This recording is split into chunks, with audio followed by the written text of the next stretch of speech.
माढ्यातील महायुतीचा उमेदवार बदला मतदारसंघातील पदाधिकाऱ्यांनी अजित पवारांकडे ही मागणी केली आहे। कार्यकर्ते रणजित सिंह नाईक निंबाळकर यांचा प्रचार न करण्याच्या मनस्थितीत आहेत। माढा लोकसभा मतदारसंघातील तिढा सोडवण्यासाठी उपमुख्यमंत्री अजित पवारांनी राष्ट्रवादी काँग्रेसच्या आमदारांची बैठक बोलावली आहे। या बैठकीला विधान परिषदेचे माजी सभापती रामराजे नाईक निंबाळकर यांच्यासह पक्षाच्या सर्व आमदारांना निमंत्रित करण्यात आले।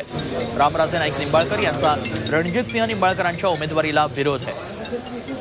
अधिक माहिती जाणून घेणार आहोत आमचे प्रतिनिधी अरुण मेहत्रे सध्या आपल्या संपर्कात आहेत। अरुण, नेमकी काय मागणी आहे पदाधिकाऱ्यांची? आज पुण्यामध्ये अजित पवार यांच्या उपस्थितीमध्ये लोकसभा मतदारसंघाची बैठक सुरू आहे। या बैठकीसाठी रामराजे नाईक निंबाळकर, त्याचप्रमाणे फलटणचे आमदार दीपक चव्हाण, त्याशिवाय आमदार मकरंद पाटील यांच्यासह जिल्ह्यातील पदाधिकारी, मतदारसंघातील पदाधिकारी आहेत। प्रामुख्याने माढ्यातून जो उमेदवार भारतीय जनता पक्षाने महायुतीचा उमेदवार म्हणून दिलेला आहे, रणजित सिंह नाईक निंबाळकर यांच्या नावाला जवळजवळ सगळ्याच वक्त्यांनी, सगळ्याच पदाधिकाऱ्यांनी विरोध दर्शवलेला आहे। माढ्यातला उमेदवार बदलावा अशी मागणी या निमित्तानं अजित पवारांसमोर स्पष्टपणे केली जाते।